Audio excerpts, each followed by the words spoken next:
recherchez une école de référence pour une double formation universitaire et professionnelle de qualité? Voici l'opportunité à ne pas rater. L'École supérieure d'administration, d'économie, de journalisme et des métiers de l'audiovisuel ESAE vous offre des programmes d'enseignement en licence et en master orientés vers l'emploi qui font d'elle une référence à travers les filières de l'administration générale et territoriale, l'administration du travail et de la sécurité sociale, droit, diplomatie et relations internationales, administration hospitalière, universitaire et intendance, journalisme et métiers de l'audiovisuel et toutes les filières des sciences de gestion. Une seule adresse, www.esae.bj.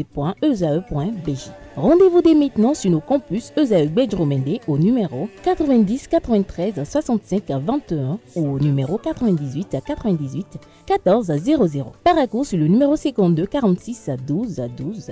Aboumé-Calavi au numéro 52 88 44 44. Akpata au numéro 52 88 33 33. ESAE, l'excellence a un nom. La pensée du jour, c'est avec vous, Abdelkader Achirou. Bonjour. Bonjour à nouveau, Nasrine Fatoumbi, chers amis internautes, bonjour à nouveau. Une fois que vous vous sentez évité par quelqu'un, oubliez-le afin de ne plus jamais le déranger ou vous faire humilier. Il faut apprendre à donner de votre absence à ceux qui vous évitent ou qui n'ont pas compris l'importance de votre présence à leur côté. Même si vous vous êtes senti trahi ou dupé, partez et laissez la nature rendre justice, car rester vous fera plus de mal et ne vous aidera pas à faire le deuil de cette relation toxique.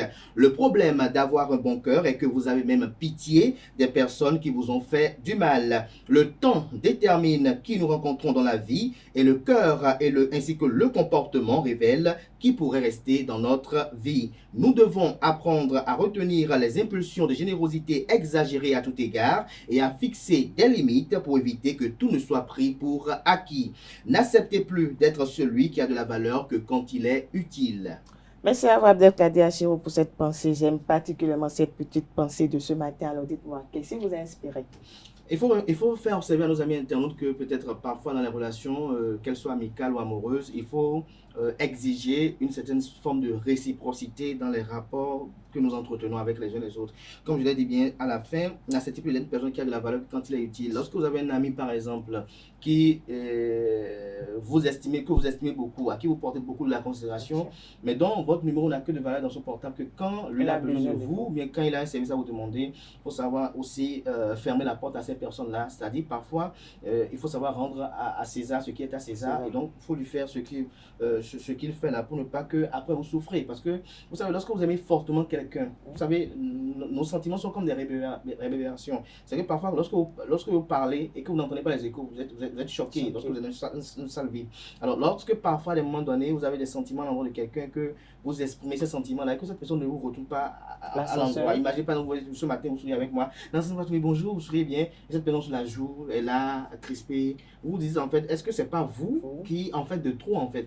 Et quand c'est comme ça, il faut réduire véritablement pour ne pas un jour vous faire humilier. Parce que vous savez, l'humiliation, c'est quelque chose que l'on vit avec beaucoup de douleur. L'humiliation peut vous amener tout de suite à avoir d'autres comportements nocifs. Et donc, pour parier à cela, il faut tout de suite, de façon ou d'une autre, faire le deuil de cette relation, comme je disais toujours. Et je l'ai dit, même si vous êtes senti trahi dans la relation, même si vous avez cru à un idéal, même si on vous a menti, on vous a vendu un idéal, et qu'avec le temps, vous avez vu que cette personne m'a menti, cette personne a été fausse avec moi, il faut accepter, faire le deuil. C'est difficile, hein? C'est difficile de voir qu'une personne en qui vous portez tant d'espoir, une personne en qui vous avez beaucoup d'amour, que du jour au lendemain, vous voyez que tout n'était que reposer que sur un sable mouvant, tout n'était que illusion en réalité. Il faut avoir le courage de faire ce deuil-là, parce que parfois on s'accroche pour dire bon, il n'y a personne de meilleur, on s'accroche, on dit bon, on fait avec, et finalement ça nous conduit à notre perte. Voilà. Finalement, ça nous conduit à notre perte. Merci à vous, Abdelkader Achirou. On se retrouve tout à l'heure pour le panel de discussion. À présent, on passe au bulletin matinal d'information et à la page des sports.